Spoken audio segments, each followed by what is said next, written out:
Topic आपका है पवन द्वारा और हिमायू द्वारा बनने वाली भू आकृतियाँ, है ना, लैंडफॉर्म। तो देखिए इसमें जो आपने देखा है, ठीक है, वही पढ़ेंगे। फिर देखा लेकिन आप जानते नहीं है क्या है। जैसे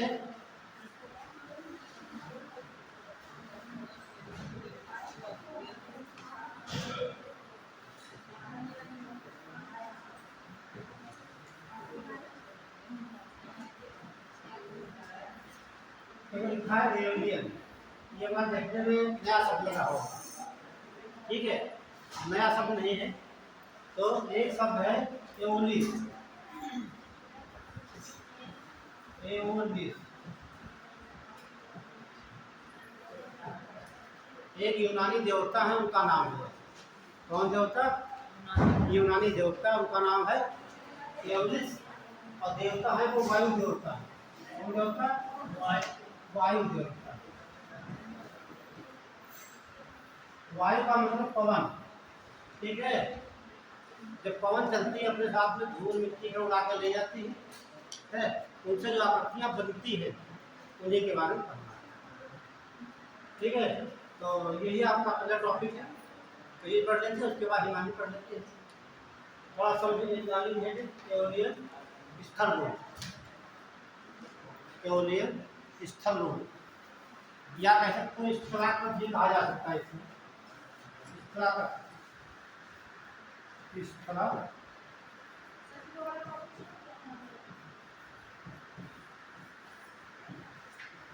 स्थलाकृतियाँ या स्थल रूप के, ठीक है। तो चलिए पढ़ते आगे।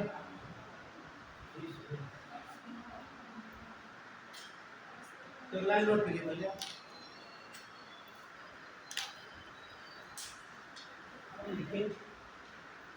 एओलियन,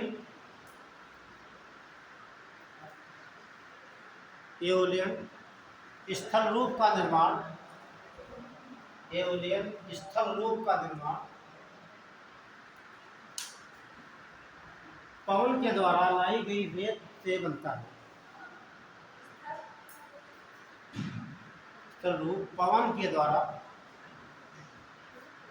लाई गई रेत, पवन मीन्स वायु, पवन द्वारा लाई गई रेत से बनी आकृतियां होती हैं। अब एक बात समझिए, जैसे मान लीजिए ये कोई चट्टान है, चट्टान रॉक्स, ये क्या है आपकी कोई रॉक्स, जो आप मिट्टी देखते हैं ये रॉक्स ही है, ठीक है, ये रॉक्स में चट्टानों का ही रूप ये है। अब मान लीजिए हवा यहाँ चल नहीं रही, हवा का मतलब पवन, आप देख भी रहे हैं, जब पवन का वेग यहाँ पड़ेगा तो यहाँ की मिट्टी कटेगी, कटेगी ना, जो कटेगी तो इसे क्या बोलेंगे? अपरदन। ये जगह हो गई अपरदन, इरोजन हो गया, ठीक है, ये मिट्टी कट गई, लेकिन हवा के वेग से मिट्टी यहाँ पर गिरी नहीं है, जहाँ पर जाएगी, जहाँ पर जाएगी, जहाँ पर इस रूप में जमा हो जाएगी कोई ना कोई आकृति बनेगी। तो एक आकृति यहाँ से बन गई, आप देख रहे हैं, दूसरी आकृति बनती यहाँ पे, जहाँ पर मिट्टी जाकर जमा हो रही है, ठीक। तो ये कैसे बनेगी? निक्षेपण से, निक्षेपण। जैसे मान लेते हैं आप यहाँ मिट्टी, आप अपने बल के द्वारा मिट्टी यहाँ खोद लीजिए किसी यंत्र के द्वारा, तो ये कोई आकृति बन जाएगी, यहाँ पे बन गई। अब मिट्टी को उठाकर जहाँ भी रखेंगे आकृति, वो भी आकृति बनेगी। तो यहाँ जब मिट्टी आप उठाए हैं, ठीक, यहाँ आकृति बन गई है, अब एक आकृति बनेगी जहाँ वो मिट्टी आप रखें। तो दो प्रकार की आकृतियाँ बनती है पवन से, ठीक, एक अपरदन से बनेगी और दूसरी बनती है निक्षेपण से। तो यहाँ पर मिट्टी कटेगी या जमा होगी, यूपीएससी पूछ लेता है, जो आकृतियों के नाम दे देगा, पूछ लेंगे ये होगी पवन द्वारा बनी ये आकृति जो है ये अपरदन के द्वारा बनी है या निक्षेपण के द्वारा बनी है, इतना ही है, पूछा जाता है, मैच करने को कहा जाता है। क्लियर हुआ? तो ये जाते मुद्दे का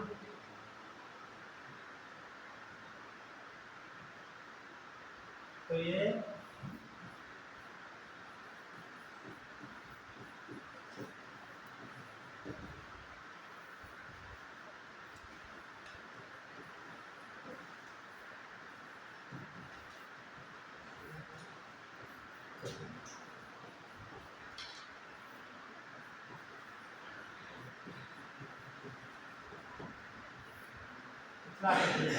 तो इसे हम दो भाग में बांट सकते हैं, है ना? एक तो वो भाग जो अपवर्तन से बन रही है और दूसरा जो बन रही है विक्षेप, है ना?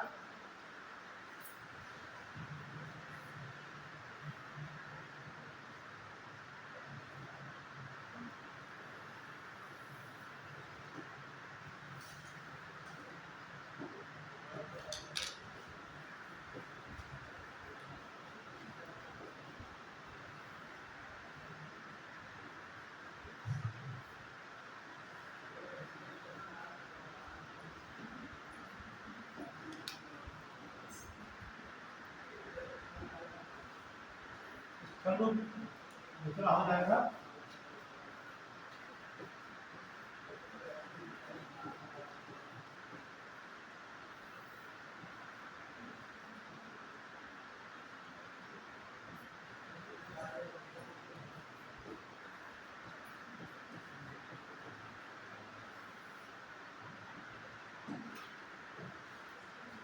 तो दो ट्रिक आपको बता देते हैं,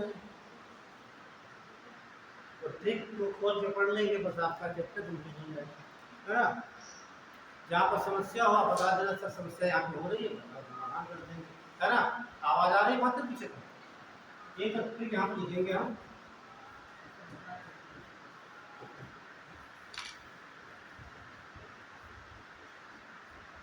जिमी, छोटा बच्चा है, क्या नाम उसका है? जिमी। लेकिन वो बड़ा होगा तो क्या बोलेंगे उससे? बताइए जरा, बालक कह सकते हैं? नहीं कह सकते हैं? उससे बड़ा होगा तो क्या कह सकते हैं? पापा। उससे बड़ा होगा तब बाबा कह सकते हैं। और यही इस्तेमाल किया आपने।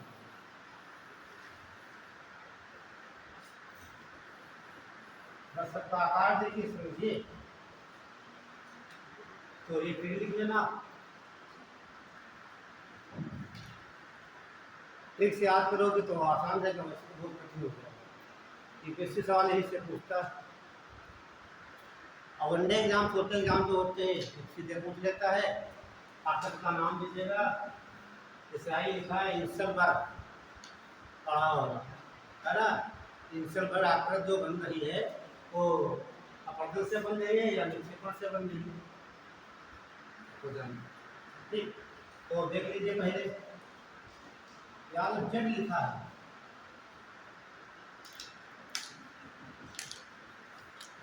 जेड। दूसरा सबसे इम्पोर्टेंट है इंसल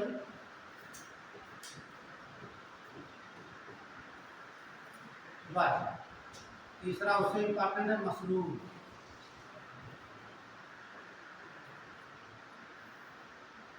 मशरूम को छत्तर भी कहा जाता है। मशरूम देखा होगा आप लोगों ने? मशरूम क्या है?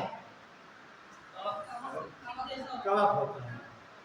कवक बहुत लोग कुछ खाते हैं, है ना? मार्केट मिलता है पॉलीथीन में 30-40 ये लोग कवक नहीं कहता, होता है मशरूम। ले लीजिए, और जो मशरूम हमारे होते हैं ये प्रोटीन के मिनरल के बहुत बड़े स्रोत होते हैं। ध्यान रखना, प्रोटीन के और 3 ही फंगस हैं जो खाए जाते हैं। कितने फंगस?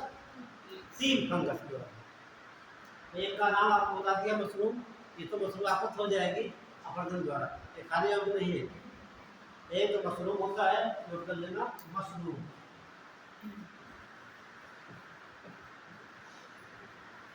अगला एग्रीकस,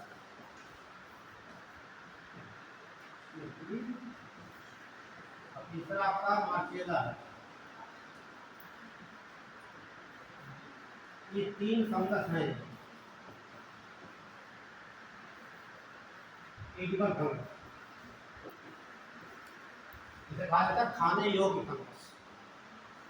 ठीक है, तो मशरूम से बात याद आ गई क्या? हाँ, तो मशरूम एग्रीकस, एक बार रिपीटेड में सवाल पूछा गया यहाँ से, ठीक है। और सा जो है कि कवक खाने योग्य है, इन्हें एडिबल फंगस कहा जाता है, खाने योग्य। ठीक है, नोट कर लिया? ठीक है, ये सब पढ़ोगे इकोनॉमिक जूलॉजी, तो वहाँ पढ़ने को मिलेगा। अगला देखिए,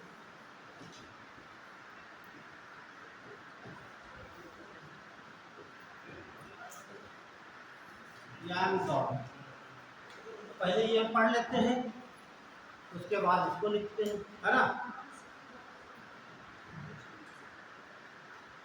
समझ लीजिए इंसर पर क्या होता है, और इसमें 2 इंपॉर्टेंट ज्यादा आपके हैं। ये गांधी 4 आकृतियां लेनी है, ठीक है, अपवर्तन से बनती हैं, लेकिन 2 आपको समझना है, पढ़ना है। तो सबसे पहले डाल लीजिए अपवर्तनात्मक स्थिर रूप, इसमें नंबर डाल देंगे।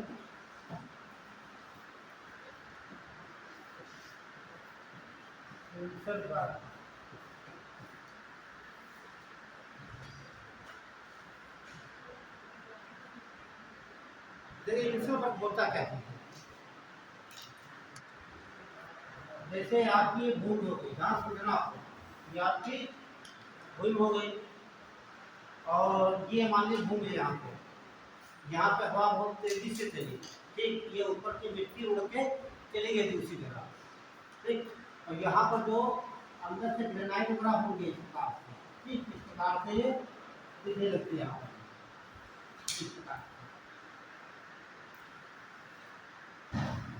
इस प्रकार से दिखने लगते हैं, जो आकृतियाँ बनती है, ये आकृतियाँ,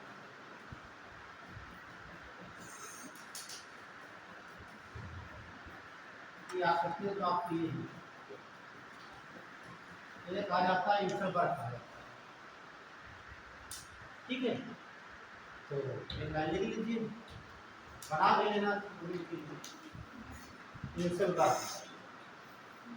तो ये क्या हो गया आपके चट्टानों के टीले, है ना,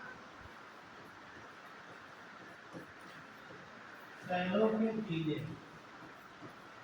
ये बने कैसे हैं, यहाँ जो मिट्टी थी वो मिट्टी यहाँ से चट्टान की ओर चली गई, अब ये चट्टानें जो थी मैदान में आगे दिखाई दे रही हैं, और देख रहे हैं क्रम से भी लगे हुए हैं। और सबसे अच्छा एग्जाम्पल देखेंगे रायचूर में, सबसे बड़ा एग्जाम्पल देखते हैं 3 सिस्टर, एग्जाम्पल ही लेंगे इंसरबर्ग का एग्जाम्पल,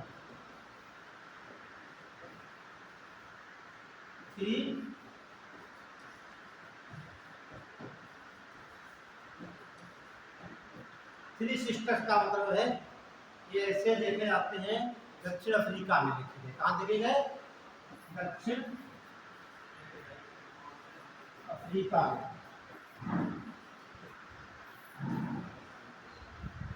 ठीक है। सवाल से पूछा सकता है 3 सिस्टर्स क्या है, तो ये क्या है हमारे इंसरबर्ग है, ठीक है, टीले हैं, कहाँ देखे गए हैं, ये अफ्रीका में। भारत में देखना है तो रायचूर में देख सकते हैं आप,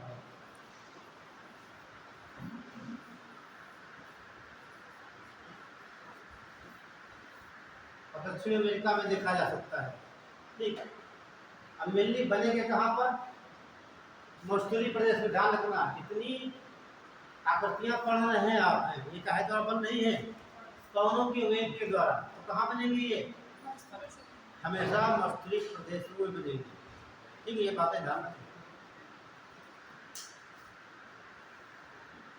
तो ये समझ जाइए आप लोग इंसरबर्ग क्या है, अपवर्तन द्वारा बनी हुई आकृति है, और सबसे बड़ा एग्जाम्पल 3 सिस्टर है, ठीक, का मतलब हो गया ये 3 लाइन से लगे होंगे, उनको बोलते हैं सिस्टर। घाट में देख सकते हो, जितने मनुष्य प्रदेश वहाँ देखे जा सकते हैं। चार और बना दी, इसमें क्या है, बहुत होते हैं, क्या लेते हैं, ठीक, ध्यान रखिए, ये बहुत होते हैं। तो लाइन लिख लीजिए। देखिए, पवन के द्वारा मिट्टी के अपरदन की क्रिया के द्वारा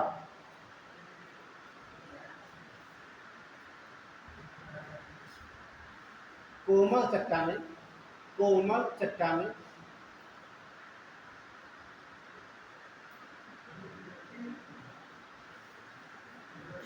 वायु के वेग से कट जाती हैं, और कठोर चट्टानें अपनी जगह पर स्थिर रहती हैं। कठोर चट्टानें अपनी जगह पर स्थिर रहती हैं।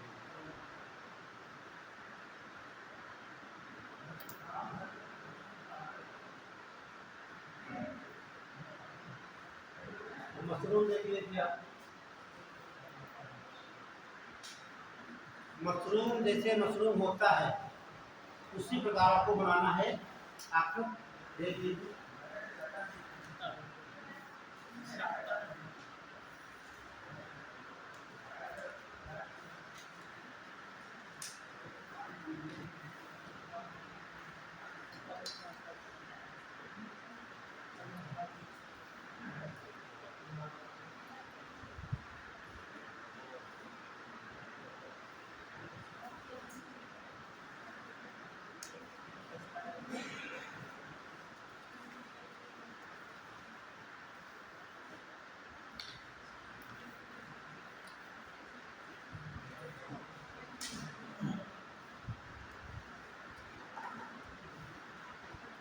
ये देखिए, ये जो है चट्टान का कोमल वाला भाग है, कोमल भाग, ये कठोर भाग है।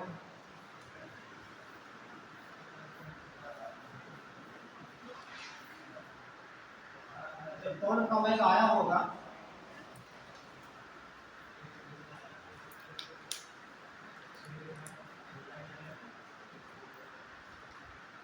ठीक है, तो ये कोमल चट्टान है जो कि कट गई है, कोमल चट्टान कट गई है, लेकिन ऊपर वाली चट्टानें नहीं कटी है, तो एक छत्रक के रूप में इसे बुलाता है मशरूम।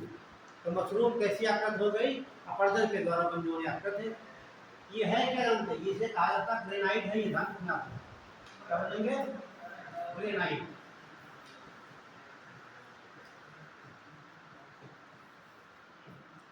ग्रेनाइट रॉक्स है।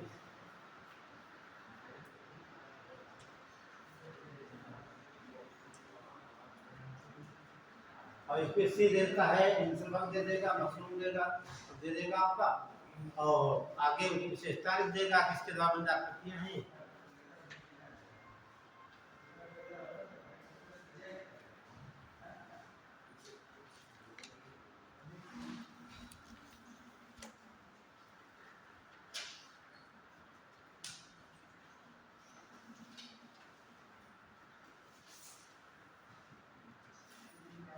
हो गया,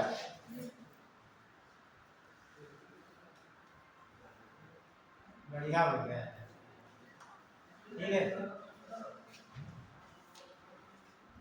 आकृतियां बनाए दिमाग में रहती है, ठीक, भूलता नहीं, कैसी आकृति खाता है।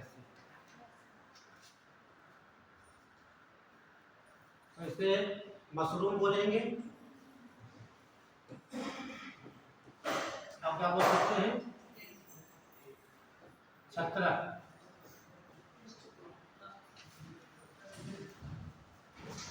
ये ध्यान रखना, ये शर्त बनी होगी ग्रेनाइट की।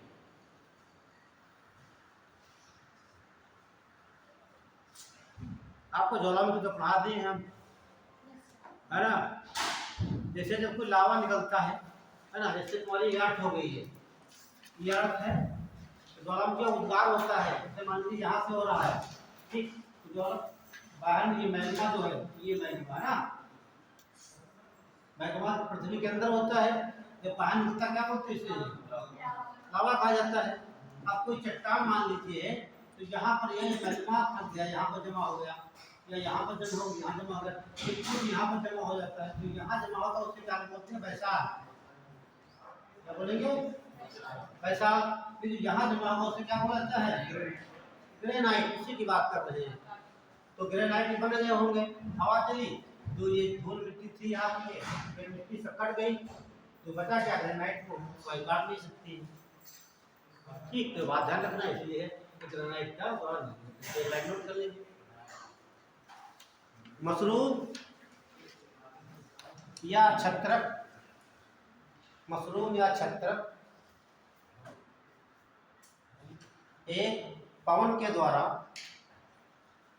द्वारा अपरदित स्थल रूप है, जो कि ग्रेनाइट चट्टान का बना।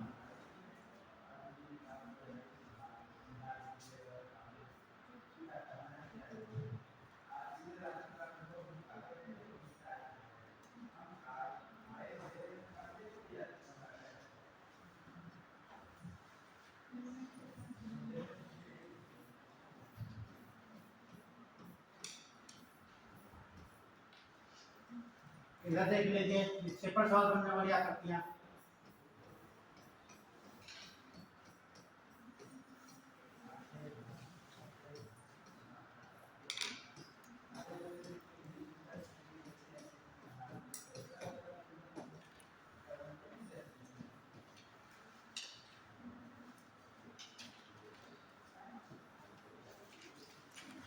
बरखान,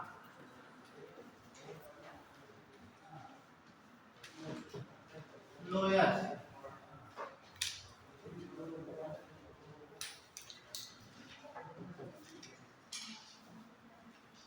कॉरिडोर, ये सब बनने वाली आकृतियां हैं।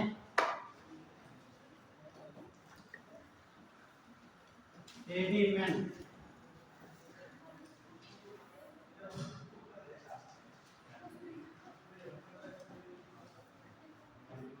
लेया या पलाया कहते हैं।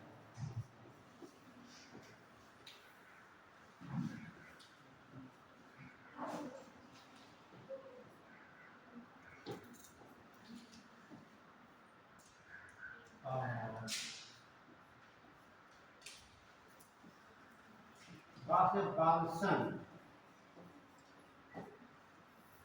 और साथ में है आपका बजादा।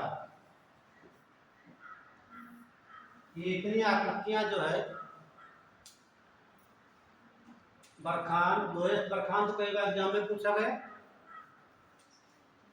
अब कहते हैं हमेशा जो है कि धक्का धक्का साल पेपर इस साल करिए, जब कहते पूछा गया है ना, तो हम कहीं देखे होंगे, पढ़े होंगे, एग्जाम दे रहे हैं, वहाँ मिलता है। तो कई बार सवाल पूछा जाता है बरखान के बारे में, लोयस क्या है और पेडिमेंट क्या है, पलाया क्या है, बालसन क्या है, बजादा क्या है। नए नए शब्द लग रहे होंगे, है ना। बरखान के बारे में थोड़ा पढ़े ही सुने हैं। हाँ, सब नया लग रहा, याद हो जाएगा बेशक, एक डायग्राम में सब आ जाएंगे। ठीक है, तो ये फिर से याद रहेगा, वर्ड से भूल जाएगा आपको। एक तरफ जिमी है, एक अलग पापा बाबा से, ठीक, बिना उसके नहीं काम चलने वाला है। बस वहाँ आपको डिफरेंस करना है। बढ़े आगे तो आप डाल लेंगे निक्षेपण से बनने वाली स्तरूप या निक्षेपण से बनने वाली स्थलाकृतियां, लैंडफॉर्म। ठीक, तो डाल लेंगे बरखान।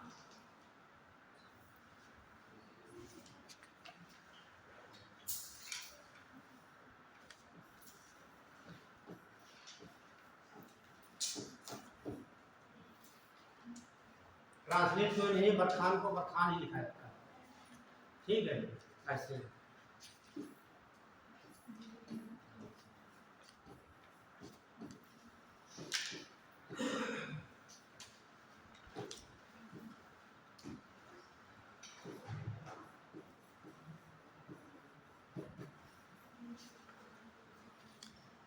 बहुत सिंपल सी बात है। हम आपको एग्जाम्पल दिखाते हैं जीता जागता हुआ। सारे लोग लगभग ग्रामीण क्षेत्र से बिलोंग करते हो, है ना। जब भी गेहूं की फसल, है ना, तो गेहूं काटे जाते हैं तो गेहूं को थ्रेशर में डालते हैं ना, इसलिए गेहूं निकालने के लिए गेहूं तो इधर करते हैं कि भूसा किधर जाता है सामने। याद करिए भूसे की आकत कैसी होती है, ऐसी होती है। देखो बनाने जा रहे हैं वो तो ही बताना। मान लीजिए यहाँ पे ट्रैक्टर खड़ा है, थ्रेशर है, इस प्रकार से। अच्छा तो होता है, नहीं होता है इस प्रकार से, इस प्रकार से।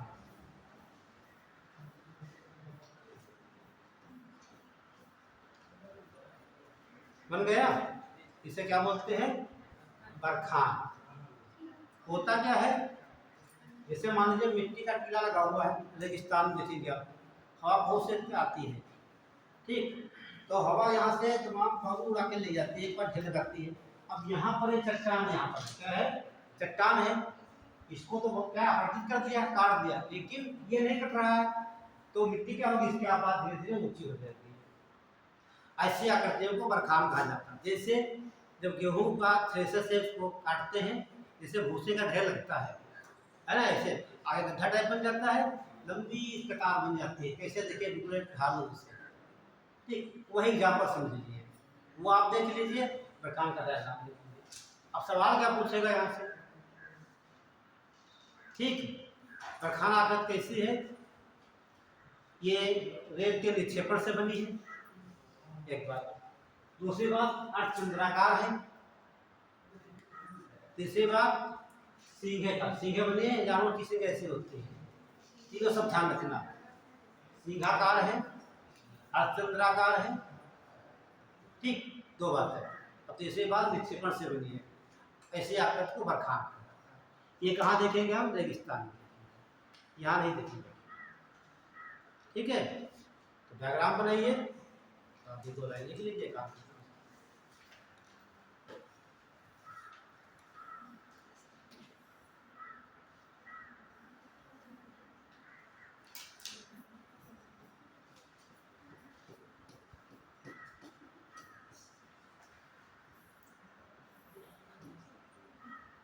इसे बरखान कहते हैं।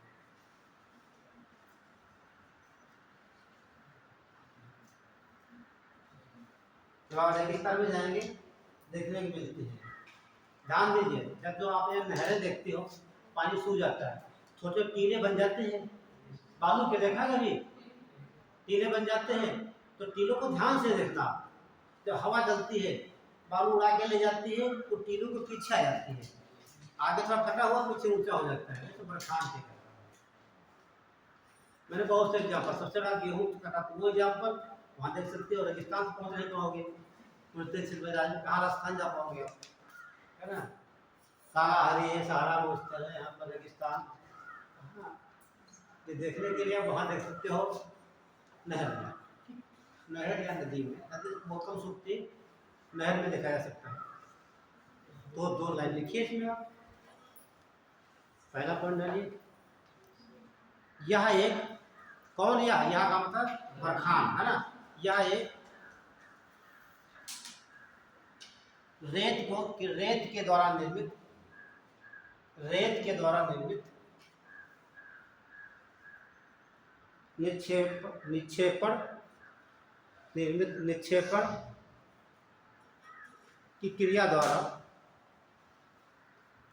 निक्षेपण की क्रिया द्वारा बनी हुई स्थलाकृति है।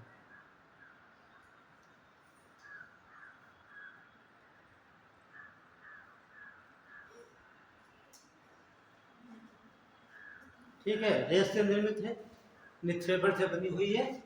आपका दोनों बातें मैंने एक में लिखा दी। तीसरा पॉइंट नोट करिए, इसका आकार, इसका मतलब बरखान का आकार अर्धचंद्राकार, अर्धचंद्राकार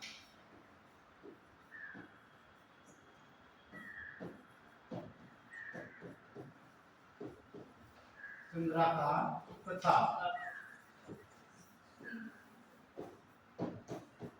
सिंहाकार, जानवरों की सींगें जो होती हैं सिंहाकार की तरह होता है।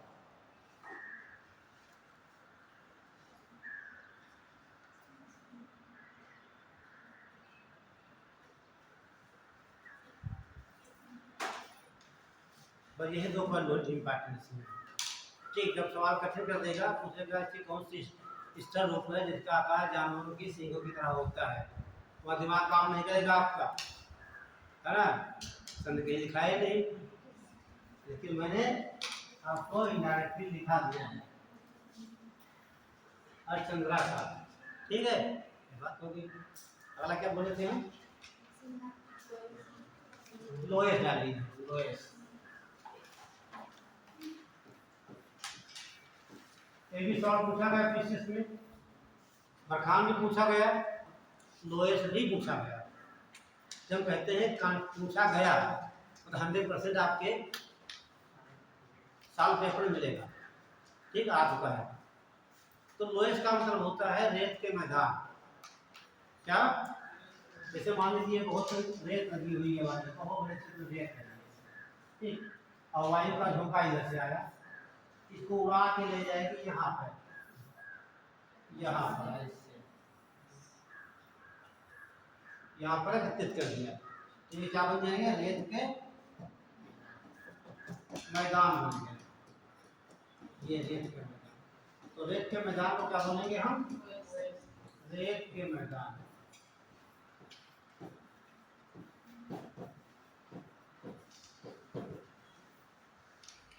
अब मैदान बनने के लिए वो ज्यादा जगह चाहिए, तो सबसे अच्छा एग्जाम्पल देख लेंगे चीन में पूछा जाता है। कहाँ देखेंगे? लोएस का सीधे पूछा जाता है कि जो लोएस क्या है? रेत के मैदान, और उसे चीन में देखा जा सकता है। चीन का अपना पड़ोसी, तो लिखिए, डायग्राम बनाने की आवश्यकता नहीं, बोले देखिए, लोएस एक प्रकार का रेत से निर्मित मैदान होता है।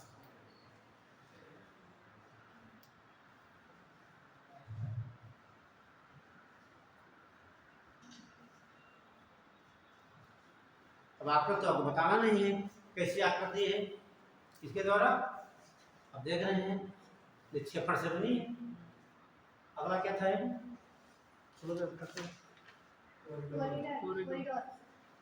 और अगला, अच्छा देखो ऐसा करना,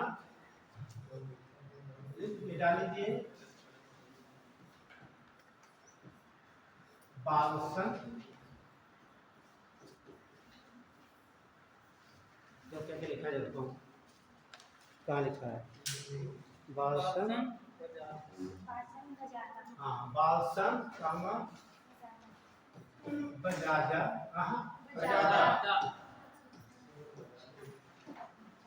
वैज्ञानिक को बढ़िया नाम रखे हैं। और प्लाया तथा पेडीमेंट,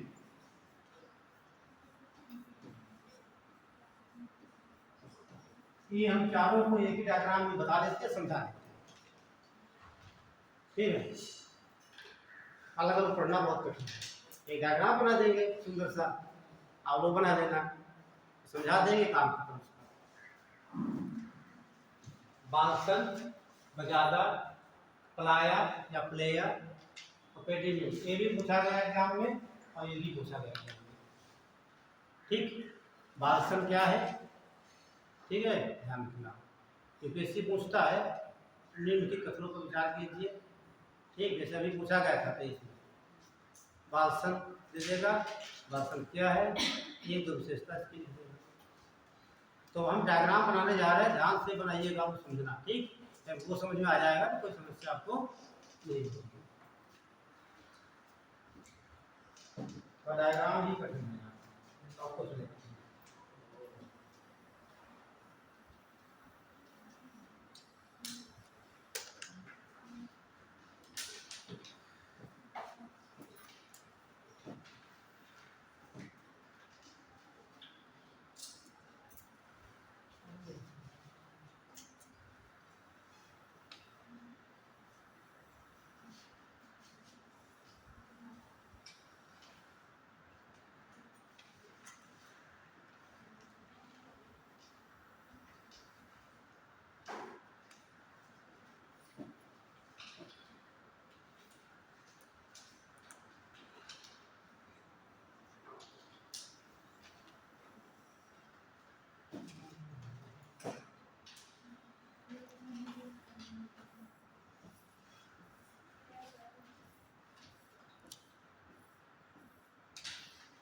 या थोड़ा वेट कर लीजिए, आप बना ले तब बनाना। हाँ, आप कहीं स्टार्ट कर दोगे, हम तो बना देंगे उसमें।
आप बना लीजिए, हम बताते हैं आपको थोड़ा। चारों सूत्र आ गए, पेडीमेंट, प्लायर, बजादा और बादशाह।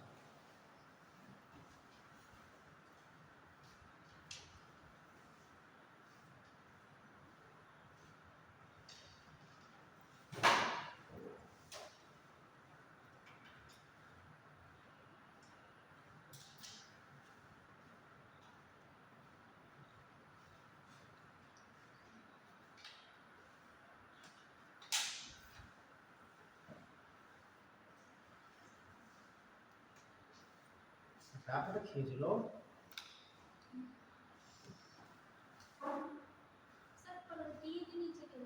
अग्रभाग, पर्वतीय अग्रभाग दोनों तरफ है एक जैसे, तो भी अग्रभाग रहेगा, ये भी अग्रभाग रहेगा।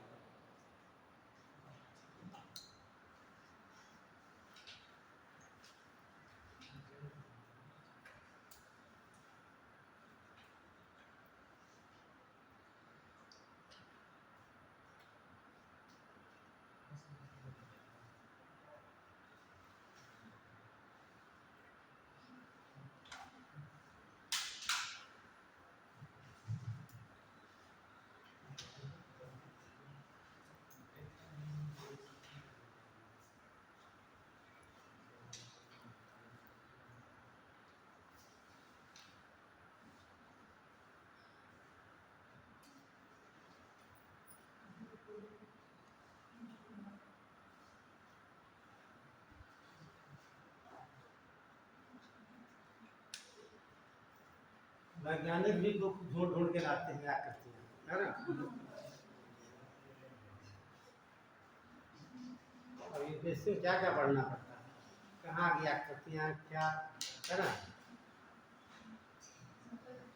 लेकिन यूपीएससी मांगता है आप किसी चीज़ या छूते नहीं रहें, आपको हर सब्जेक्ट के बारे में नॉलेज होना चाहिए। पता नहीं कहाँ आपकी पोस्टिंग हो जाए, है ना, तो आपको रेगिस्तान पहुंच जाएगा तो पहचान भी लेंगे, है ना। जबकि पढ़ाई नहीं तो क्या जानेंगे ये बालसन क्या है, बजादा क्या है, प्लाया क्या है, पेडीमेंट क्या है ना।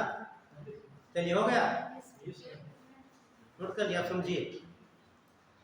जब बात करेंगे आकृतियों की, तो ये जो पर्वतीय क्षेत्र देख रहे हैं, ये रेगिस्तान में होंगे। कहाँ होंगे, एक बात सुनिए, रेगिस्तान में होंगे। कहने का मतलब दो पर्वतीय के अग्रभाग का क्षेत्र जो होगा उसे क्या बोलेंगे हम, बालसन कहा जाएगा। क्लियर हुआ? अब थोड़ा दोहरा, एक पर्वत आपका इधर था, दूसरा पर्वत ये इधर था, इस क्षेत्र को क्या बोला गया, बालसन कहा गया। ठीक है, लेकिन जब पर्वतीय क्षेत्र होगा तो यहाँ बरसात तो कभी होगी, ठीक, तो नदियां बनेंगी, यहाँ से नदियां जो आएंगी इस प्रकार से नदियां आएंगी, यहाँ नदियां आएंगी, तो जब नदियां आएंगी यहाँ पर जल आ जाएगा, जब कुछ समय में यहाँ भर जाएगा, तो भर जाएगा, उससे बन जाएगी झील। क्या बन गई, झील बन जाएगी। जब कभी झील का पानी सूख जाएगा क्या होगा, लेकिन झील में होगा क्या, क्योंकि नदियां कहाँ रेगिस्तान की हैं तो उसमें नमक होगा, सोडियम क्लोराइड होगा, तो यहाँ पर क्या बन जाएगा, ये काफी सिल्ट बन जाएगी, जैसे आप देख रहे हैं, ये सिल्ट बन गई, आप देख रहे हैं, ये बन जाती है नमक की एक सिल्ट बन जाती है, उसे कहा जाता है पलाया। फिर समझ लीजिए, ये दो पर्वत हो गए आपके, बीच के भाग को बालसन कहेंगे हम, और बाल नदियां कहाँ आएंगी, बालसन में आएंगी, नदियां पानी लाएंगी अपना, क्योंकि ये आप मरुस्थलीय क्षेत्र है, तो वहाँ पर बालू मतलब सोडियम क्लोराइड नमक भी होगा, तो जब नमक यहाँ पर आएगा, ठीक है, पानी के साथ पानी भर जाएगा, फिर पानी सूख जाएगा, जब पानी सूख जाएगा तो नमक एक सिल्ट के रूप में एक ऊंचा ऊंचा क्षेत्र बन जाएगा, तो उसे कहा जाएगा पलाया। क्लियर? और पलाया के बाद जो क्षेत्र है, पलाया पर्वतीय या पेडीमेंट के बीच का भाग कहलाता है, और अग्रभाग, ठीक, और ये पर्वतीय क्षेत्र का भाग का पेडीमेंट कहते हैं। दो लाइन नोट करना, नोट कर बालसन जरूरी है। ठीक है, दो मरुस्थलीय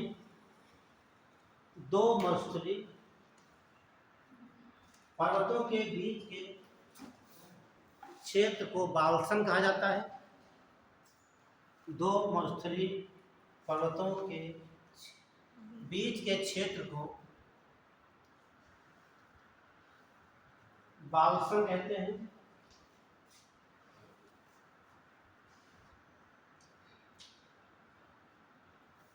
और जब बालसन में नदियां जल लेकर आती हैं, जब बालसन में नदियां जल लेकर आती हैं,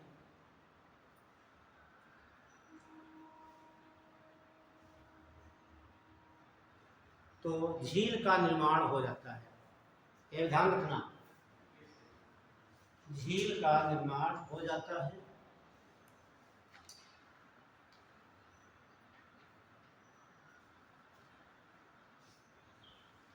और झील का पानी समाप्त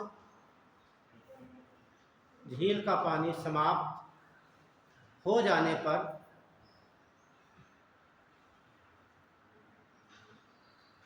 पर यहाँ एक ऊंची नमक की चट्टान दिखाई देती है, ऊंची नमक की चट्टान दिखाई देती है, जिसे पलाया कहते हैं।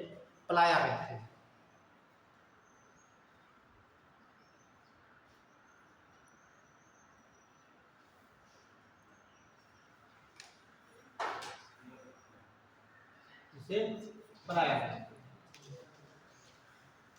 और इसके आसपास का क्षेत्र जो रहेगा, क्योंकि झील बड़ी बड़ी थी, सूख के कितनी बची है, कितनी चट्टान बन गई है वाली, पलाया कहेंगे, तो बाकी क्षेत्र हजारा कहा जाएगा। ठीक, तो ज़्यादा नहीं लिखना है, बाकी समझ गए होंगे आप लोग, बता दिया गया है। बालसन क्या है, पलाया क्या है। पलाया नमक की ऊंची चट्टान बनी, कैसे, जो नदियाँ आएंगी पानी लाएंगे, पानी सूख जाएगा, तो झील बनेगी, झील पानी सूख जाएगा, उसके बाद तो यहाँ पे चट्टान दिखाई दे, उसे पलाया। ठीक है, और पेडीमेंट पलाया के बीच के बाद को गुजारा कहा जाता है। तो ये आपका हो गया, हेडिंग डाल लीजिए, हिमानी द्वारा निर्मित स्थल रूप। हिमानी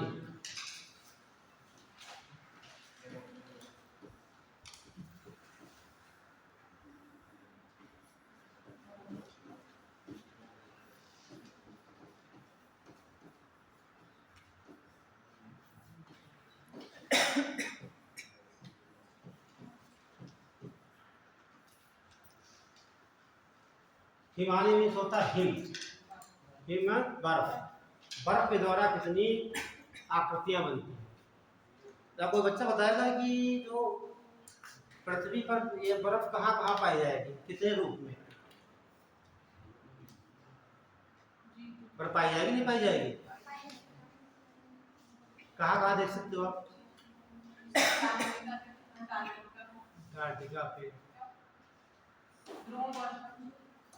ध्रुव को, बात तो वही हो गई। जो पर्वतीय क्षेत्र हैं जहाँ कोई भी देश हो सकता है जहाँ तक होती है। सबकी बात है सही, लेकिन सही आंसर आपको आज मिलने वाला है। तो पहले समझिए पृथ्वी पर आइस किस रूप में है। मैंने कहा ना, ये तो पूछा मैंने, ध्यान दीजिए। जो आइस आपकी है ये 3 रूप में देखने को आपको मिलती है ना। अब इस लोग सहमत भी हो जाओ, बहुत सही है। ये तो आपको मिलती है आइस कैप के रूप में, ठीक है। अगली मिलेगी आइस शीट के रूप में। शीट में क्या होता है, जैसे बेडशीट बोलते हो ना, तो वही शीट में चादर, बेडशीट में बिछाने वाली चादर, तो चादर हो गई। और आइसबर्ग, जब आइसबर्ग की बात आती है इसका मतलब होता है बहुत बड़ा बर्फ का टुकड़ा और वो पानी में तैर रहा है ना। तो आप देखेंगे पृथ्वी की सतह पर 3 रूपों में बर्फ पाई जाती है, इसके अलावा कहीं नहीं पाई जाती। समझिए आप, कहाँ पे? आइस कैप के रूप में। कैप में क्या होता है, टोपी, है ना। और आइस शीट मतलब चादर के रूप में, और ये बर्फ के रूप में, चौथी जगह नहीं पाई। आप समझिए आप थोड़ा, कैप का मतलब है कि जब आप पृथ्वी देखेंगे,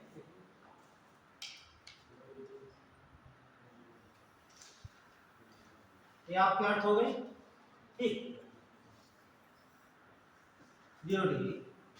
और जो पोल आपके है ये, ठीक, जब भूमध्य रेखा से मतलब इक्वेटर से जाएंगे पोल की ओर, तो तापमान में कमी हो जाती है। क्या होगी? तापमान में, कहने का मतलब यहाँ पर बर्फ हमें देखने को बहुत कम मिलेगी भूमध्य रेखा।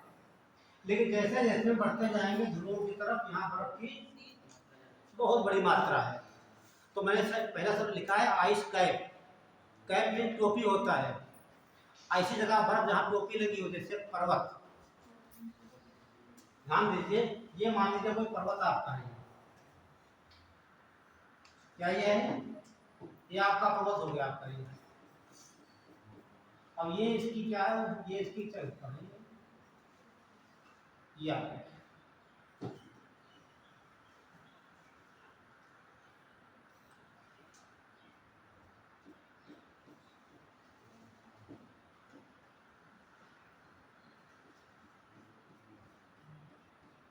ये क्या पर्वत है आपका। जो पर्वत देखते हैं तो बर्फ कहाँ होती है, कहते हैं चोटी पर होती है। तो चोटी पे ये तो है नहीं कि बर्फ पूरे यहाँ से स्टार्ट होती है, यहाँ से नहीं होती है। तो पर्वतों के ऊपर जो बर्फ आपको दिखाई देती है वो किस रूप में होती है, ये कैप के रूप में हो गई। ये बात क्लियर है। उसके बाद देखेंगे कैप शीट। शीट का मतलब चादर। चादर का मतलब जैसे ये आप जाएंगे ध्रुव पर, ये आपका क्षेत्र हो गया, यहाँ पर इस प्रकार से पूरी बर्फ फैली होगी, ये वाली बर्फ, ये बर्फ फैली है, ठीक। यहाँ पर ऊंचाई से मतलब नहीं, यहाँ पर ध्रुव को देखेंगे आप, ये क्षेत्र पूरा, यहाँ पर क्या बर्फ है, कोई पर्वत है तो पर्वत के नीचे भी है ऊपर भी है। लेकिन जैसे जैसे हम ध्रुव से आते जाएंगे भूमध्य रेखा की तरफ, यहाँ पर जो है कि हिमरेखा का नाम सुना होगा। हिमरेखा की ऊंचाई बढ़ेगी घटेगी, ये बताते हैं, समझा देते आपको हिमरेखा होती क्या है। सवाल सीधे यूपीएससी पूछता है यहाँ से, ठीक है। भूमध्य रेखा से जाएंगे ध्रुव, तो हिमरेखा की ऊंचाई बढ़ेगी घटेगी। एक बार हिमालय देखते हैं, ठीक, हिमालय इस प्रकार से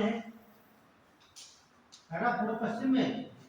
तो हिमरेखा की ऊंचाई कहाँ होगी, पूर्व में होगी ज्यादा, पश्चिम में ज्यादा होगी। वो पूछता भी है कि पूर्वी हिमालय की अपेक्षा पश्चिमी हिमालय में हिम रेखा की ऊंचाई अधिक होती है।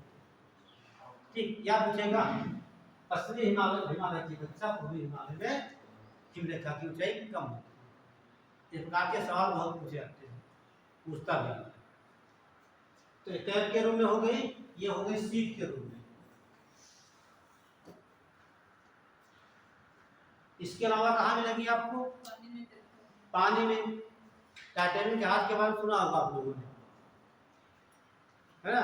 लगभग 1700 के आसपास तो टकरा किसने कराया था? उधर से बहुत बड़ा ये आइसबर्ग आ रहा है। आइसबर्ग का मतलब होता है बर्फ का टुकड़ा जो पानी में तैर रहा है। कहाँ कर रहा है? पानी में। ये आपका जो क्षेत्र हो गया, ये आपका पानी भरा हुआ है। ठीक, और इसमें कोई बर्फ का टुकड़ा है, इसका डालेंगे ऐसा मिलता है। ये आपका हो गया बर्फ हो गया। लेकिन बहुत बड़ा टुकड़ा होता है सागर में, इसे क्या बोला जाता है? आइसबर्ग। आप लोग पढ़े भी होंगे विज्ञान में कक्षा 10 में कि जब कोई पानी में बर्फ का टुकड़ा डुबाया जाता है तो कितना भाग ऊपर दिखाई देता है, कितना भाग नीचे, है ना? 1.10 ऊपर दिखाई देता है ना? पढ़े होंगे फिजिक्स में। जब आप पढ़ेंगे आर्किमिडीज का सिद्धांत, है ना? तो ध्यान में रखना ये। तो बर्फ कहाँ मिल रही है? 3 रुपये मिलती है। अब ध्यान से देखिए हम क्या कहना चाहते हैं। अब जो बर्फ ये है, ठीक, जो पर्वतों के ऊपर बर्फ स्थित है ये, अब या तो बर्फ यहाँ से खिसकेगी, इधर आएगी ये, या इधर जाएगी, तभी तो आकृतियां बनेगी। अब ध्यान दीजिए, जैसे आपकी ये बर्फ थी, चादर है, कभी तो यहाँ जल रहा होगा, तभी तो बर्फ बनी है, तो है ना? सीधे बर्फ कैसे आ गई होगी? पहले क्या रहा होगा? ये जल रहा होगा, पानी रहा होगा, 100% है, पानी से बर्फ बनी होगी। लेकिन पानी रहा होगा तो यहाँ जो कली इसकी है, क्या कंकड़ पत्थर यहाँ नहीं रहे होंगे? बताइए, यहाँ कंकड़ पत्थर भी रहे होंगे, है ना? तो कंकड़ पत्थर रहे होंगे, साथ में कंकड़ पत्थर भी जम गए हैं, है ना? लेकिन जब बर्फ का टुकड़ा ये कहीं यहाँ से मान लीजिए आपका चट्टान है, यहाँ टुकड़े रहे होंगे, ये कहाँ गए हैं? बर्फ के अंदर आ गए हैं।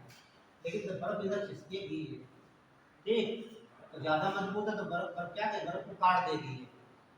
यदि कम मजबूत है तो क्या होगा? ये टूट के चला गया इसके साथ, है ना? ये उखड़ जाएगा, ठीक। और जब ये क्रियाएं होंगी तो यहाँ बनती है कुछ आकृतियाँ। क्या बनती है? आकृतियाँ। उन्हीं के बारे में आपको सब पढ़ना है, कौन सी आकृति कैसी बनती है। सवाल पूछा गया यू आकार की धातु बना होगा हाँ, यही सब बनेगी, देखिए कैसे बनती है, तो आम चीजें बनती है। तो कुछ पॉइंट आप समझिए। तो सबसे पहले यहाँ ये लिखिए गए, बर्फ 3 रूपों में पृथ्वी पर स्थित है।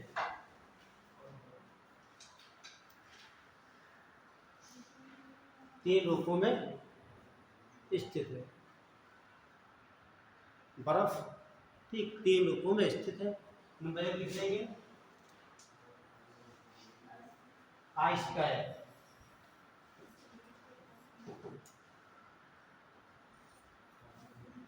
या पर्वतों की चोटियों पर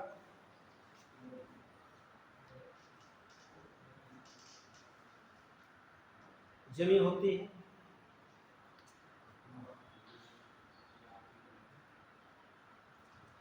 इस बर्फ को ही हिमानी कहा जाता है। इस बर्फ को ही हिमानी कहा जाता है।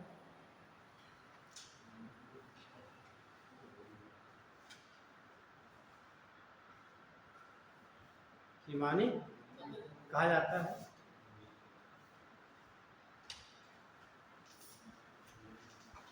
अब जैसे बहुत बड़े मात्रा में ये मानिए बहुत ये बर्फ यहाँ पर है, बहुत ज्यादा है, तो क्या बोलेंगे? इसे हिमनद कहेंगे। क्या बोलेंगे? हिमनद। और जब ये दूसरा क्षेत्र ये है, यहाँ पर भी बर्फ है ये वाली, जब ये बर्फ इधर कहाँ आएगी? ये आएगी ये, तो ये क्या बन जाएगी? नदी। नदी किसकी है? हिम की। तो क्या बोलेंगे? हिम नदी या हिमनद कहा जाता है। इंग्लिश में बोलते हैं ग्लेशियर कहा जाता है। क्या बोलेंगे? ग्लेशियर। ठीक, ये अगला पॉइंट लिखो। दूसरा लिखेंगे ध्रुवों पर बर्फ चादर के रूप में पाई जाती है। चादर के रूप में पाई जाती है। नेक्स्ट पॉइंट,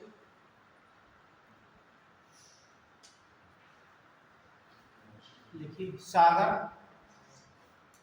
या महासागर में, सागर या महासागर में बर्फ के बड़े टुकड़े को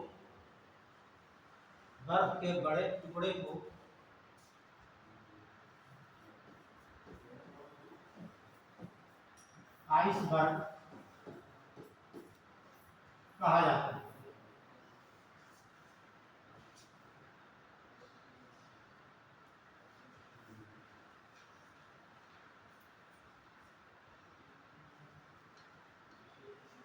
अभी डाल दीजिए हिम रेखा, बहुत इंपॉर्टेंट है। हिम रेखा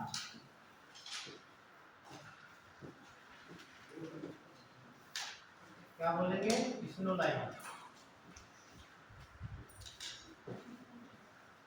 या आइस लाइन। हिम रेखा बोलिए या स्नो लाइन या आइस लाइन।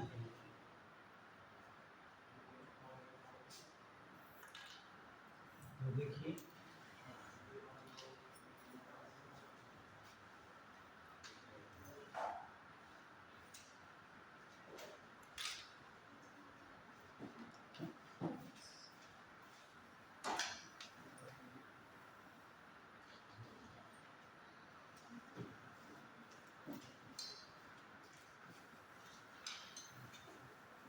ये आपकी पटरी हो गई। एक बात ध्यान रखना, जो हिम रेखा होगी, हिम रेखा कहते क्या समझे भैया? जैसे मान लीजिए कोई पर्वत है आपका, ये क्या हो गया आपका? पर्वत हो गया। और पर्वत पे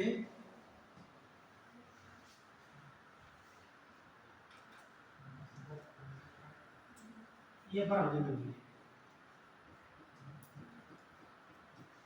यहाँ तक बर्फ है। ठीक है, कहने का मतलब पर्वत का वह हिस्सा जिसके ऊपर बर्फ जमी है, ठीक, इसे हिम रेखा। ठीक, और हिम रेखा कहने का मतलब अब सवाल बनता है कि जब भूमध्य रेखा से ऊपर जाएंगे हम तरफ ध्रुवों की तरफ, तो हिम रेखा की ऊंचाई बढ़ेगी घटेगी?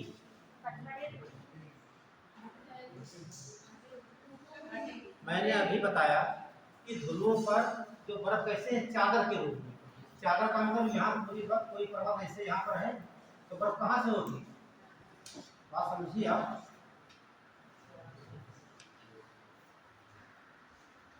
यहाँ से बर्फ होगी नहीं होगी?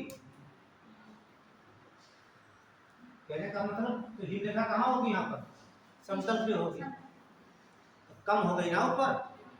अब यहाँ पर कोई पर्वत है भूमध्य रेखा, तो क्या होगा? ये बर्फ यहाँ से है, ये दूरी जो है कितनी है? ज्यादा है। हाँ ठीक है, ये दूरी ज्यादा, यहाँ दूरी कितनी है ही नहीं। तो हिम रेखा ठीक है सबसे ज्यादा कहाँ पाई जाती है? भूमध्य रेखा पर। जैसे बढ़ते जाएंगे वैसे कम होती जाती है, अंत में जीरो हो जाती है। जीरो का मतलब पूरा समतल जो जमीन है, तो यहाँ क्या है? सब बर्फ ही है। फिर कोई ऐसा पर्वत होता तो यहाँ पर ये बर्फ यहाँ से होती है, ये बर्फ हो गई। ठीक, तो ये हिम रेखा, एक लाइन नोट कर लीजिए। भूमध्य रेखा से ध्रुवों की ओर जाने पर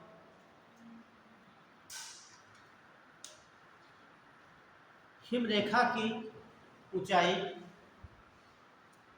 घटती जाती है।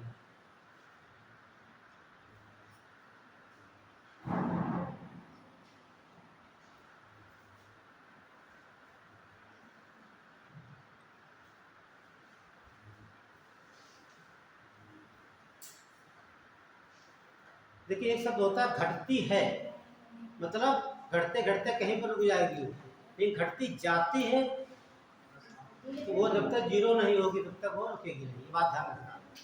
ठीक है, तो घटती जाती है मतलब यहाँ पर शून्य हो जाएगी सबसे ज्यादा यहाँ पर। ठीक, अब जो इनसे बनती हैं आकृतियां, अब एक बात समझ लीजिए। जैसे मान लीजिए कोई पर्वतीय क्षेत्र है आपका, ठीक है, और ये आपका बर्फ का टुकड़ा था यहाँ,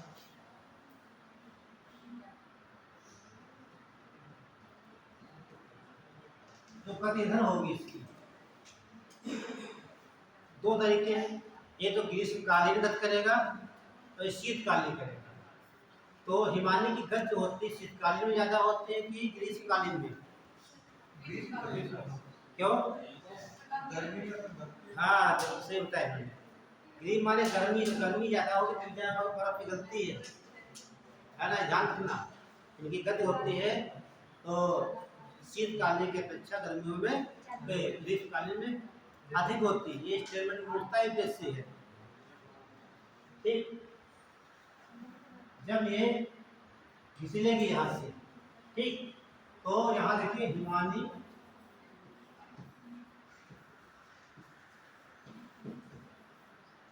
अपर्दन,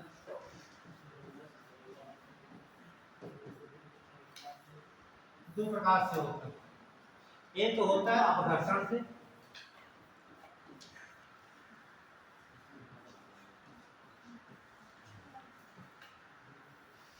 दूसरा होता है उत्पाटन। दो प्रकार से, ठीक, इसका हिंदी होता है उखाड़ना। क्या करना? उखाड़ना।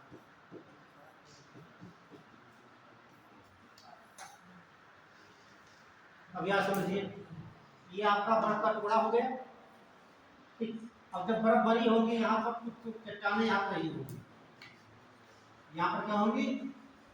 छोटी छोटी चट्टानें रही होगी, जब खिसके की चट्टानों को अपने साथ लेकर आएगा, है ना, साथ ले जाएगा, ये तो किसी कारण यहाँ पर ये आपका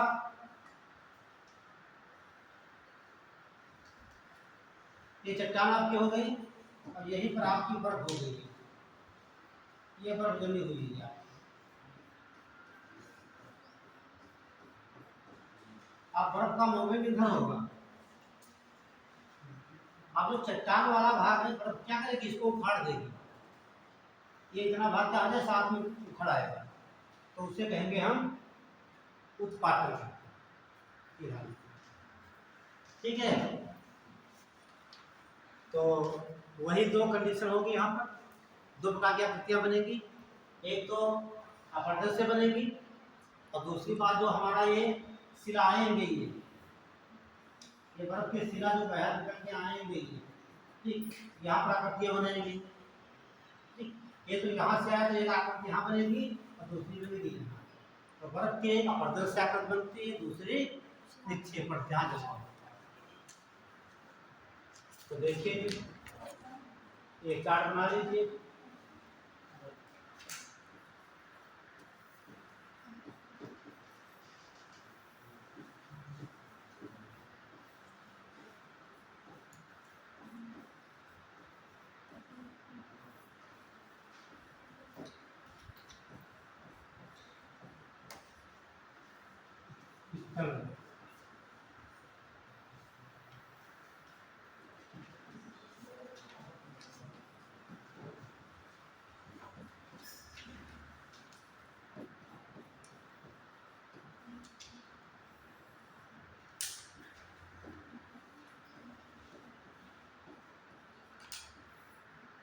दूसरा हो जाएगा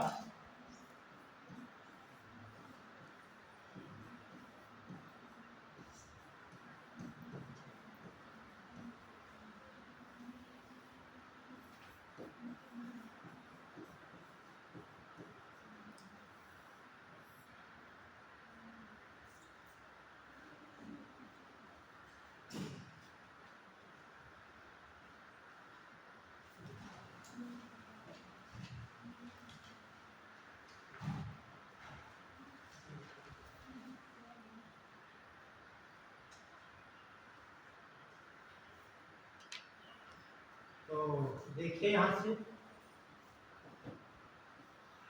यू आकार की घाटी,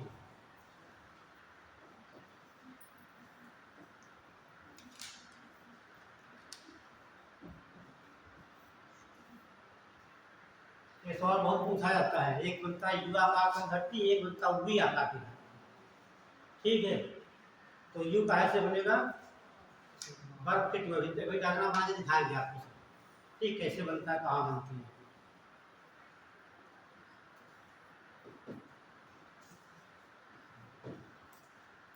भेड़ शिला,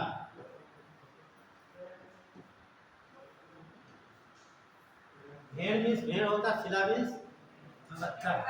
ऐसी आकृति बन जाए बर्फ की, बिल्कुल लगे दूर से भेड़ बैठी है, उसे बोलेंगे भेड़ शिला।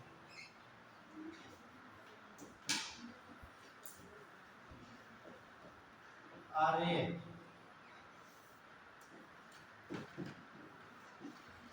इसका पूछा जाता है। इसका दूसरा नाम आराम कुर्सी।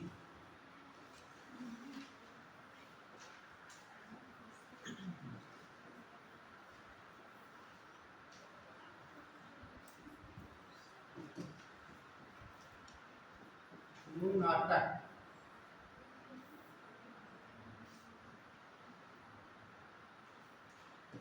हार,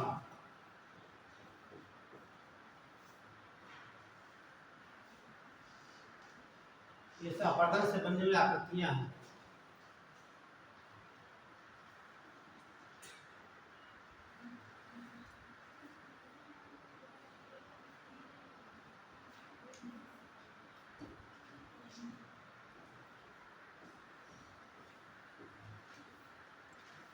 आपने इतिहास में भूगोल पढ़ा होगा कि भारत का सबसे उच्चतम बिंदु इंदिराकार।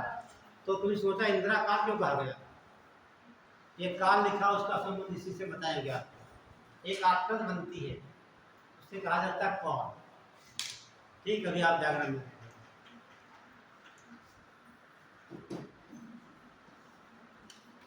और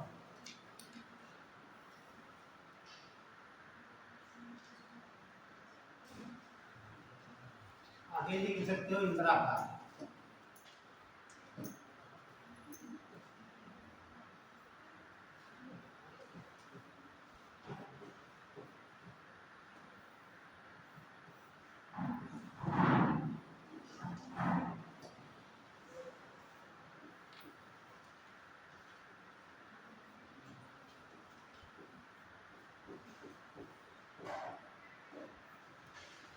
ये वो डिपार्टमेंट पैटर्न मास्टर नहीं।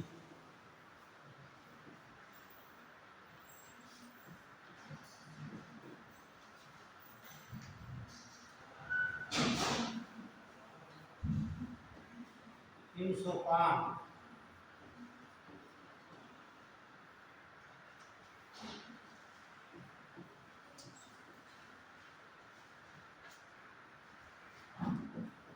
लटपटी घाटियां,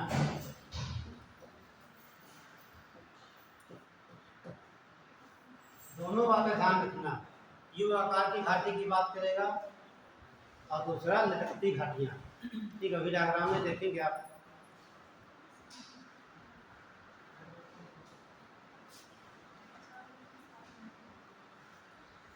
ये इतनी आकृतियां देखने को नहीं मिलती है।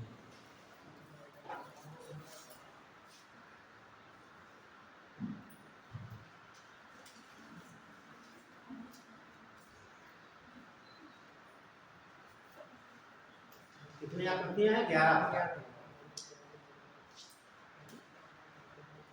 इधर देख लीजिए, कमी है। एक तो बहुत पूछी जाती एग्जाम में,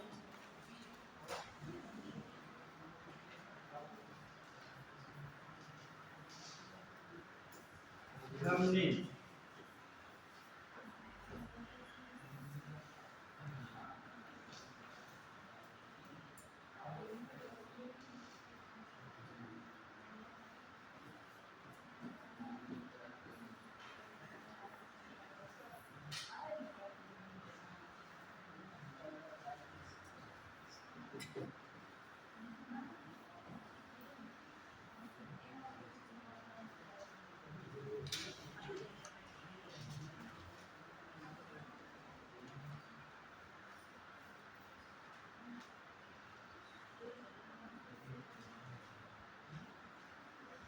एम, कैटल भी कहते हैं इसको।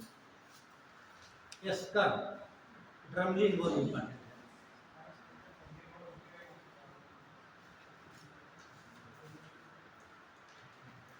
हो गया।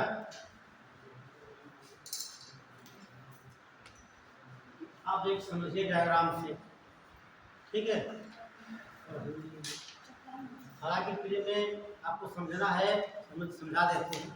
प्री में आपको इतना बहुत है कि कौन से आकर किससे बनती है, इतना बहुत ठीक वही पूछा जाता है।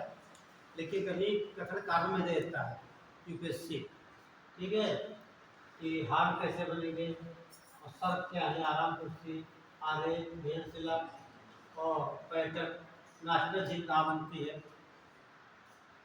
ठीक है। तो देखिए, तो पहले यहाँ क्या करते हैं, ये जान लीजिए, अपवर्तन के द्वारा निर्मित स्तरभूत। तो ये आकार समझ लीजिए, ठीक, ज़्यादा समझ लीजिए पहले आप। जैसे मान लेते हैं, ये तो क्लियर हो गया कि जो आकृति बनेगी बर्फ की शिलाएं काट काट के बनाएंगे अपनी जगह पर, है ना। तो मान लीजिए ये देखिए आप, इस बात की घाटी बन जाती है। और इसके आप देख सकते हैं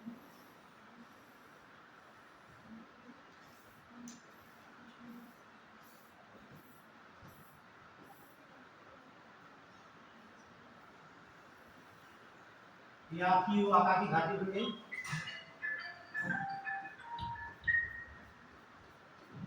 और जब कभी, ठीक है, इधर से कोई बर्फ आकर के ऐसे मान लेती है घाटी का, तो ये तो युवा की घाटी हो गई। जो घाटी में लटक रही है इन्हें क्या बोलेंगे, लटकती हुई घाटी, ठीक है। क्लियर हो गया। लिखना कुछ नहीं यहाँ पे, केवल समझना है यू आकार घाटी कैसे होती। ये बर्फ का टुकड़ा था, बर्फ यहाँ से आती गई, ऐसे ऐसे आती गई, तो क्या हो गया, ये लाइन बन गई। तो कैसा बन गया, यू आकार।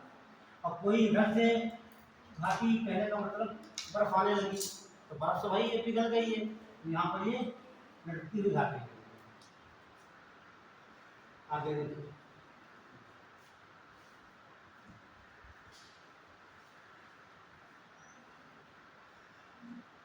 अब सबसे ये समझिए सब क्या होता है। जैसे आपका कोई पर्वत है, सिंपल सी बात है, ये आपका पर्वत हो गया,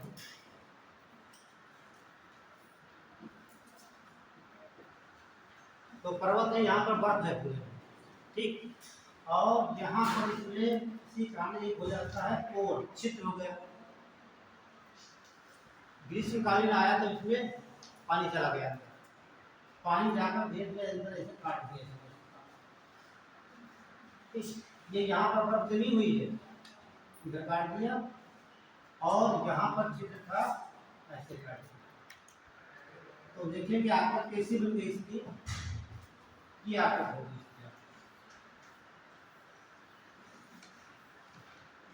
ऐसे देखेंगे,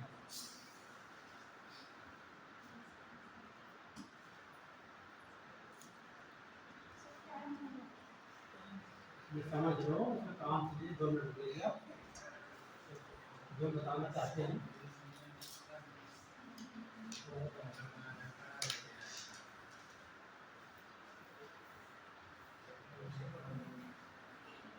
ये देखिए कहाँ से हो गया, इस प्रकार से बनेगा, ठीक। कहने का मतलब ये भाग देखेंगे इसका ऐसे,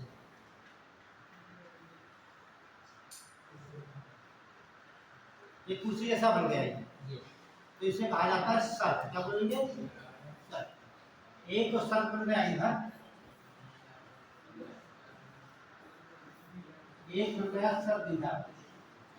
अब ये क्या हो गया आपका हार, क्या हो गया, ये हार हो गया। यदि यहाँ किसी कारण जहाँ पर छिद्र हो जाता है, कहाँ पर, यहाँ पर ये छिद्र हो जाता है, ठीक है, और आप आर पार आप फिर देख भी सकते हैं, तो इसे कहा जाता है तार। क्या बोलेंगे, होगा। तो आप भारत का सबसे जो उत्तरतम बिंदु है, ठीक, वहाँ पर ऐसे एक आकृति है, उसका नाम रखा गया इंदिराकार। ठीक है, और जब कई आराम से 2-3 का बन जाते हैं, टंकी के रुपये को बन गए, ठीक है, तब इन्हें कहा जाता है आगे। क्या बोलेंगे? आगे को आगे। एक में कई आकृति यहाँ पे, एक और ड्रमलिन समझ लीजिए। ये पूछा गया था ड्रमलिन का। ड्रमलिन का मतलब होता है बर्फ के टुकड़े एक स्थान से जाकर दूसरे जगह ऐसे इस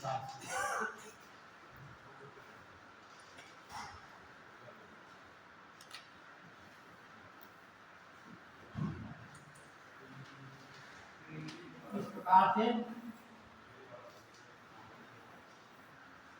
तो देखने में उल्टा नाव लग रही नहीं लग रही? नाव नाव कैसी होती है? नाव से होती है।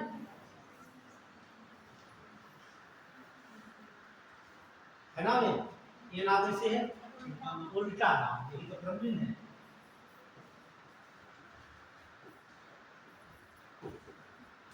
ड्रमलिन में आकृत हो गई, निक्षेपण से बनती है, उल्टे नाव बना, ये सब पूछा जाता है।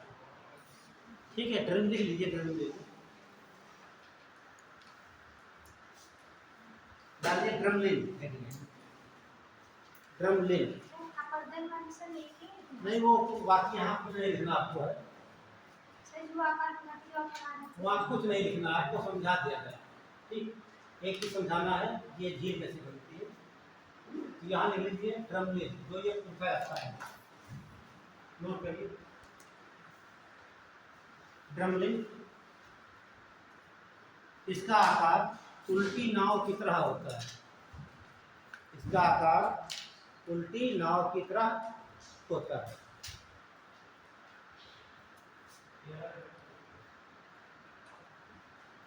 दो मिनट समय आते दीजिए, बता देते आपको पैटर्न नाटक झील कैसे बनती है। क्यों 2 मिनट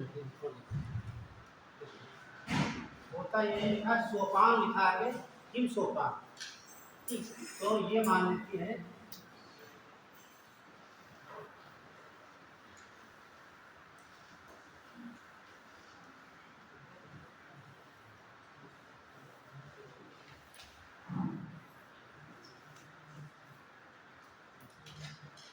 ये कोई पर्वत शिखर है, तो यहाँ पर बर्फ होगी, इसके कहाँ पर होगी? होगी नहीं होगी? ये बर्फ इधर गिरेगी, जब यहाँ एक यहाँ गड्ढा कर देगी, है ना? इसे कहते हैं हिमसोपान। ये क्या बन गया आपका?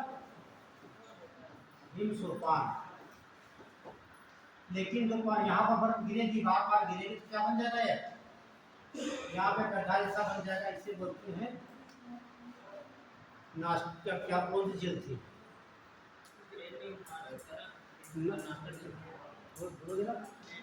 हाँ, पैटर नास्टा झील। ये बनेगी पैटर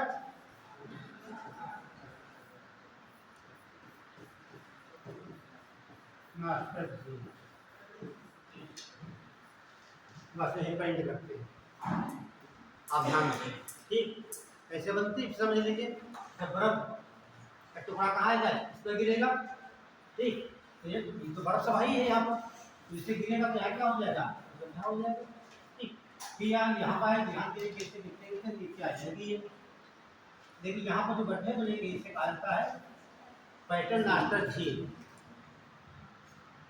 तो यहीं पर